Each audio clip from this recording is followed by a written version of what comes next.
everyone, welcome to my channel. In this video, we'll talk about the axillary nerve. Before moving into the video, if you have not subscribed my channel, then subscribe it because we bring very informative and interesting videos for the MBBS students. So let's start with the video.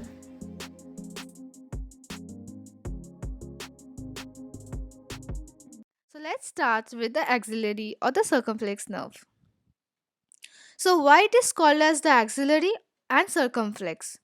Axillary because it runs through the upper part of the axilla, and why circumflex? Because it runs around the surgical neck of the humerus. So this 2 point you have to remember. Now what is the root value of the nerve? The ventral rami of the C5 and the C6 of the brachial plexus. So if this is the brachial plexus, so this is the root of C5, C6, C7, C8 and T1. So you can see from here the axillary nerve is coming out. So this is the axillary nerve. I have already given the videos of brachial plexus. If you have not checked it out, then please go and check it out. I have given the link in the description box and in the I button. Okay, so moving to the video. The courses of the axillary or the circumflex nerve. It courses around the axilla, around the quadrangular space, around the surgical neck. Okay, so first in the axilla, it gives a small it comes out with a small terminal branches of the posterior cord. So it comes as a small terminal branches from the posterior cord of the brachial plexus. Now in the quadrangular space, what it does, this nerve passes backward through it from the quadrangular space along with the posterior circumflex humeral vessels or artery, and next it lies below the capsule of the shoulder joint. Okay, so as you can see, the axillary nerve is coming out. Now in the surgical neck, what it does, it passes behind the surgical neck of the humerus and it divides into anterior and the posterior division. So this is the nerve, as you can see. So it is coming and binding coming back from the surgical neck, and it divides into anterior and the posterior division. Okay, now more details about the quadrangular spaces here. Quadrangular space means it is represented by a finger, or and in the shoulder it is in this manner. So as you can see, this is the quadrangular space, this is the upper triangular space, and this is the lower triangular space. So I will make a videos on the spaces of the shoulder joint. As of now, please try to understand what is quadrangular space.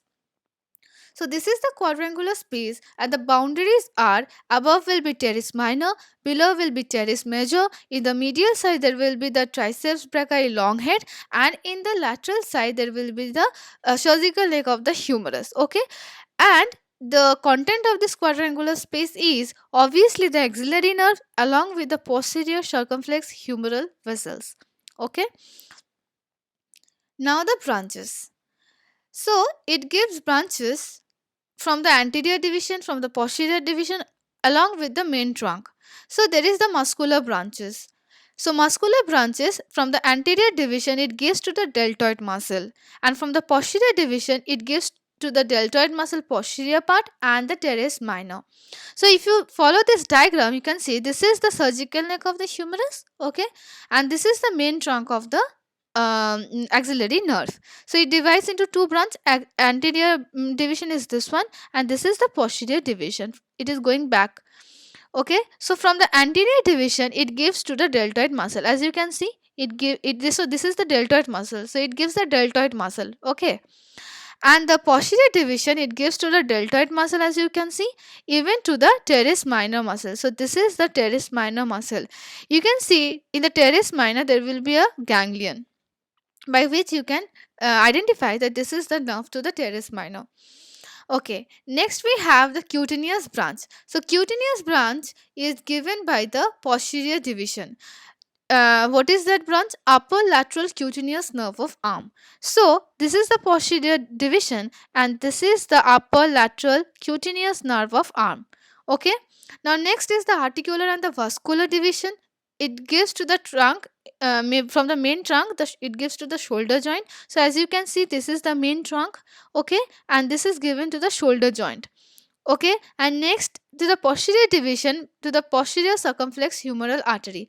As I said you in the quadrangular space here that it runs along with the posterior circumflex humeral artery. So it gives one branch to vascular branch to the posterior circumflex humeral artery.